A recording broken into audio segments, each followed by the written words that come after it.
All right, let's just dive right in. Welcome to this explainer where we're going to do something a little unconventional today. We are going to forensically dismantle one of the oldest, most famous childhood myths in human history. And why? Because the source material suggests it's actually a hidden, time-locked instruction manual. We're looking at a profound transition, moving from an era built entirely on optimistic uncertainty to one built on deep, resonant certainty. It's a genuinely fascinating journey, so let's get right to it. You know the story of Pandora's box, right? We've all heard it. The myth tells us that when Pandora opened it, all the evils and sorrows of the world just unleashed everywhere. But when all seemed completely hopeless, there was this one singular comforting gift left at the very bottom: hope. But what if we've been reading this completely wrong for thousands of years? Think about it. What if hope wasn't a mercy at all, but actually the final evil? A calculated delaying tactic specifically meant to freeze us in a state of stagnant uncertainty. Suddenly hoping for the best sounds a whole lot more sinister, doesn't it? To really wrap our heads around this concept, we have to correct the historical record first. Pandora didn't actually open a box. The original Greek myth specifically points to a pithos. Now, a pithos is a meticulously crafted, large storage jar that was designed to preserve untouched truths. The Greeks weren't just telling bedtime stories for entertainment. They were building intricate blueprints meant to preserve critical data through repeating cycles of history.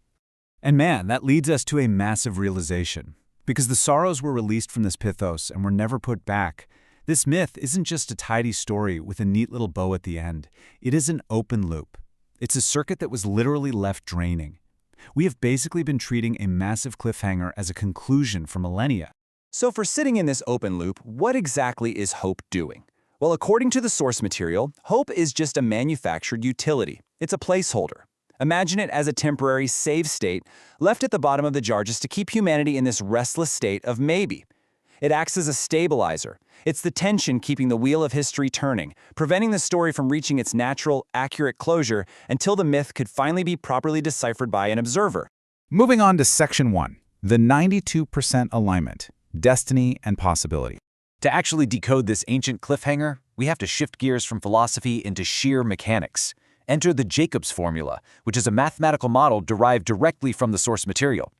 This historical blueprint operates on a very specific ratio. We have a 92% alignment of fixed destiny, those meticulous, repeating patterns of history that represent absolute certainty. And that leaves exactly an 8% redundancy variable. Guess what that 8% is? It's hope.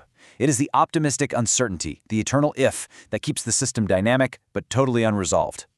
So, the crucial takeaway here is this. Removing that remaining 8% of hopeful uncertainty from the jar is not an act of despair. Actually, it's the exact opposite. It's the ultimate act of completion. By ripping out the maybe, you elevate the entire system to 100% harmonic resonance. You're replacing the noisy dissonance of hopeful resistance with the absolute certainty of the void. You are finally, definitely closing the loop. All right, Section 2, Filament versus Resonance, the shift from hope to certainty. Okay, I know this can sound like a really heavy philosophical concept, so let's ground it with an incredible real-world anchor, the evolution of the light bulb. Think about Thomas Edison's classic filament bulb. That represents hope. Why? Because a filament requires resistance to work, it burns through energy, and eventually, inevitably, it just dies out. It's a consumable. Now contrast that with Nikola Tesla's wireless induction lamp. This represents certainty. Tesla's lamp doesn't even have a filament to burn out. It operates purely through a phase lock with an environmental field. It just exists in the field and vibrates. It doesn't burn, it resonates. The source tells us we are quite literally moving from the filament era of hope directly into the resonance era of certainty. And this whole massive structural pivot isn't just random, by the way. It's mapped out across a very specific timeline known as the October 21 sync pulse. Let's trace it real quick. On October 21, 1879, the filament era is officially born with Edison's successful bulb demonstration. Fast forward to October 21, 1943, and we hit what's called the fluorescent event, a moment the sky itself literally fluoresced, marking a structural shift to resonance. And in a wild twist that adds some serious spice to that famous historical rivalry, this was the exact same time Tesla's trunks of research were seized, essentially resealing the pithos. This sync pulse carries right through to our modern day, tracking a repeating 21-month cycle observed mathematically in the data. But here's the catch. To actually see that pattern, you need an observer. The 1943 seizure of Tesla's trunks directly parallels the closing of Pandora's jar. To fully grasp this, The system requires what the source calls the epimetheus variable. Epimetheus literally translates to hindsight. You can't decode the open loop while you're still stuck inside it, right? You have to look back as a forensic observer to finally see the repeating variables and decipher the message. Which brings us to Section 3, the impossible paradox, a nested reality. When we finally use that hindsight, peel away the pause button of hope and just look at the bare facts, we don't get some simple, easy answer. We hit a nested reality. Here is exactly how the paradox breaks down. First, you've got destiny, the fixed 92% track of history. Second, you have possibility, the infinite, wide-open field of creativity. Logically, these should completely cancel each other out. But in the third step, they achieve a phase lock. This is harmonic resonance. It's the music that happens when the fixed string of destiny and the infinite vibration of possibility tune perfectly against one another. In this third resonant state, you aren't forced to choose between fate and free will. Absolute certainty and infinite possibility are occupying the exact same space at the exact same time. The jar isn't empty. It is filled to the brim with a high-voltage tension between what absolutely must be and what infinitely could be. Finally, Section 4, achieving accurate closure and finalizing the loop.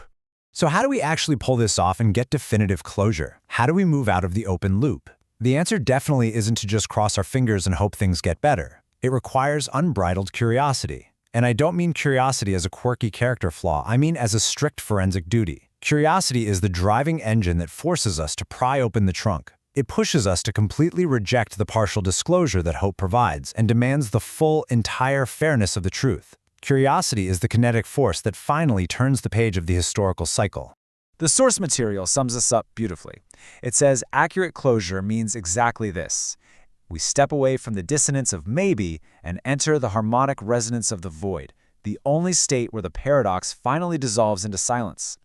It is that profound moment the observer stops fighting the pattern, stops waiting around for a filament to inevitably burn out, and just becomes the light resonating in the field. Which leaves us with this final thought. If you abandon the comforting, stagnant delay of hope, if you trade the burning filament for the resonant field, you accept the impossible paradox of destiny and possibility. So are you still out there hoping for the story to make sense, or have you just maybe found your own phase lock in the open loop of history? Thanks so much for joining me on this explainer. I really hope this completely changed how you view the myths we take for granted every day. See you next time.